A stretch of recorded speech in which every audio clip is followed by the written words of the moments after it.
Salut chacun, j'espère que vous allez bien. On va prendre un outil, une bombe, une épée. On va prendre la parole de Dieu. Et aujourd'hui, j'étais très touché en entendant quelque chose et j'avais envie de partager ça parce que, pouf, ça m'a fait une explosion dans le cœur. Alors on y va, wild style, j'espère que vous comprendrez bien, mais ça me brûle tellement, j'espère que ça va vous aider. Je vous propose de commencer d'ouvrir vos Bibles, parce que vous les avez, dans Jean 1, les versets 1 à 14. On va lire beaucoup aujourd'hui. Jean 1, 1 à 14. Au commencement était la parole, et la parole était avec Dieu, et la parole était Dieu. Elle était au commencement avec Dieu. Toutes choses ont été faites par elle, et rien de ce qui a été fait n'a été fait sans elle. En elle était la vie, et la vie était la lumière des hommes. La lumière luit dans les ténèbres, et les ténèbres ne l'ont pas reçue. Il y eut un homme envoyé de Dieu, son nom était Jean. Il vint pour servir de témoin, pour rendre témoignage à la lumière, afin que tous croient par lui. Il n'était pas la lumière, mais il parut pour rendre témoignage à la lumière. Verset 9. Cette lumière était la véritable lumière, qui en venant dans le monde éclaire tout homme. Elle était dans le monde, et le monde a été fait par elle, et le monde ne l'a point connue. Elle est venue chez les siens, et les siens ne l'ont point reçue. Mais à tous ceux qui l'ont reçue, à ceux qui croient en son nom, elle a donné le pouvoir de devenir enfants de Dieu, lesquels sont nés non du sang, ni de la volonté de la chair, ni de la volonté de l'homme, mais de Dieu. Et la parole a été faite chair, et elle a habité parmi nous, pleine de grâce et de vérité, et nous avons contemplé sa gloire, une gloire comme la gloire du Fils unique venu du Père. Pouf! Premier passage. Si on veut être logique, si on veut comprendre le texte de Jean, alors on comprend tout de suite que cette parole qui est depuis toujours, qui est créatrice, c'est Dieu lui-même, elle s'est faite chair, c'est Jésus. Jésus est Dieu, il n'y a pas photo. Moi, je crois que Dieu a voulu vraiment nous parler, comme il l'a annoncé 1000 fois dans les Écritures. Et on va voir un deuxième passage. Et une partie de lui-même est descendue sur terre pour nous montrer la possibilité d'une relation avec Dieu le Père. Qui mieux que le Père sait comment s'y prendre? Il est venu sur terre pour nous montrer ces choses. Jésus, 100% Dieu, 100% homme. Sur terre, il montre le rôle d'un fils avec son Père pour nous montrer l'exemple. Allez, on va au point 2.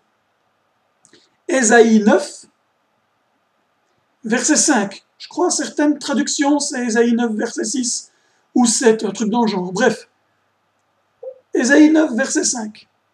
On y va. Je retrouve le texte. Voilà.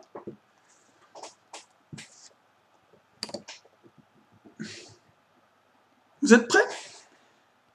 Car un enfant nous est né, un fils nous est donné, et la domination reposera sur son épaule. On l'appellera admirable, conseiller, Dieu puissant, Père éternel, Prince de la paix.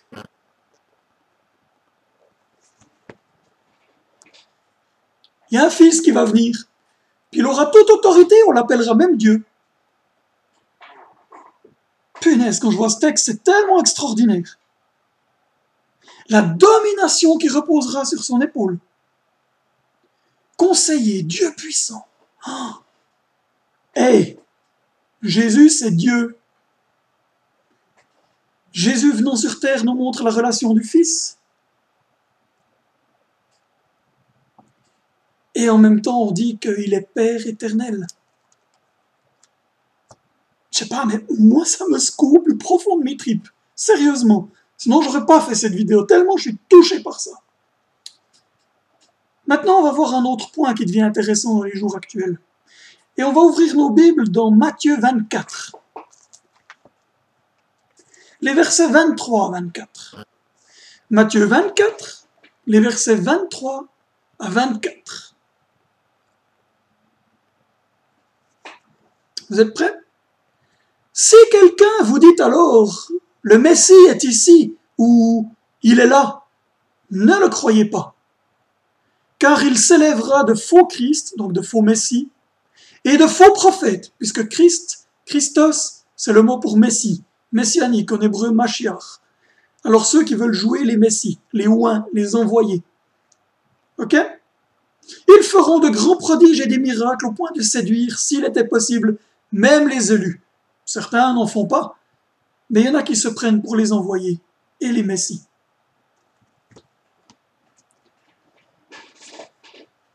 Aujourd'hui, on entend beaucoup de choses qui disent « Ouais, l'Antichrist, on saura tout de suite où il est ». Aujourd'hui, on entend beaucoup de gens qui disent « Ouais, mais toutes les religions mènent au même Dieu, au même Père ». Aujourd'hui, on entend beaucoup de choses comme ça où on cherche ce qui est surnaturel ou bien l'unité la plus absolue. Et là, j'ai mal. Dieu est tout-puissant, alléluia, béni soit son nom. Mais arrête de rechercher la puissance de Dieu. Dans la Bible, ce qui est annoncé, c'est recherche la parole, recherche la relation avec Dieu. C'est ça qui est important, la relation avec Dieu. Pas la puissance, pas les bénédictions, pas ces choses-là. Bien sûr, il nous demande d'aspirer aux dons les meilleurs et d'espérer les dons les meilleurs, et lesquels il souligne en particulier la prophétie, l'esprit de connaissance. Et pourquoi? Pour notre gloire personnelle? Non, pour l'édification de l'Église. Si Dieu nous demande de prier, Dieu nous demande de croire, Dieu nous demande de demander les choses, alléluia, j'y crois, et je le fais. Mais cessons de courir après les bénédictions, mais plutôt courons après la relation avec Dieu. Et dans ces choses, rien ne nous empêche de demander ces bénédictions et d'y aspirer. Mais ça ne doit pas être la priorité.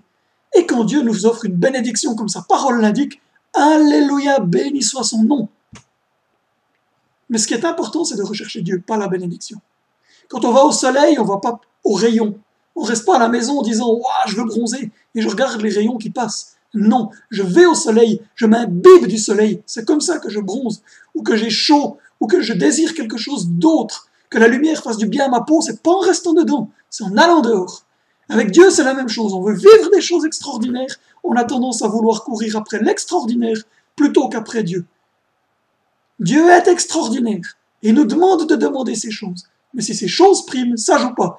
Donc, attention à ceux qui nous font courir après des choses extraordinaires. Attention après ceux qui nous montrent à quel point telle ou telle parole, soi-disant de Dieu, viendrait nous bénir. Parce que si on met la priorité là-dessus, il y a problème. Mais c'est des vérités bibliques pourtant. Moi, je préfère rechercher Dieu et Dieu lui seul. Ma relation à Dieu, mon intimité avec Dieu. Et si ça, je le vis, rien ne m'empêche de demander les choses et de voir ces choses arriver. Vous notez la nuance? Ne cours pas après la bénédiction, cours après Dieu.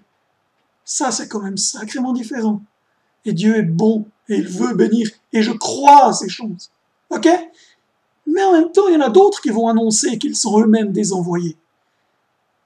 Et il y a aussi quelque chose qui peut nous aider, et c'est le dernier passage. Je demande vraiment que vous tourniez vos pages dans 1 Jean, la première épître de Jean, quasiment, c'est juste avant l'Apocalypse, ou la Révélation. 1 Jean, chapitre 2. Et on va lire les versets 22 et 23. 1 Jean 2, 22, 23. Qui est menteur, sinon celui qui nie que Jésus est le Christ, donc l'envoyé, le Messie? Celui-là est l'antéchrist qui nie le Père et nie le Fils. Quiconque nie le Fils n'a pas non plus le Père. Quiconque se déclare publiquement pour le Fils a aussi le Père.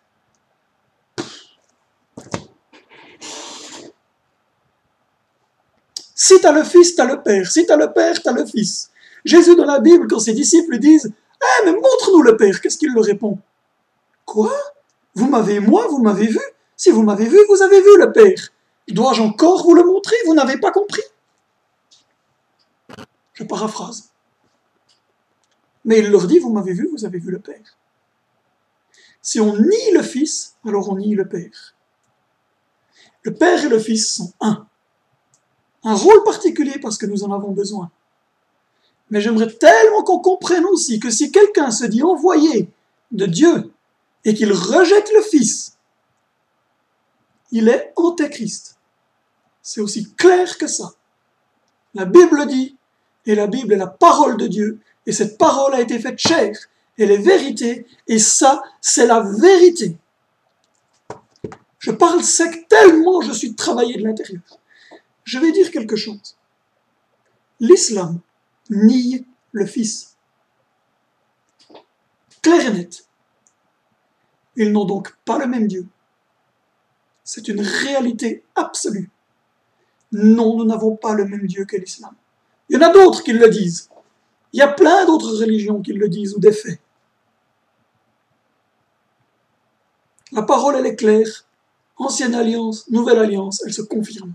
Certains sont aveugles et ne le voient pas. Mais d'autres nient pleinement.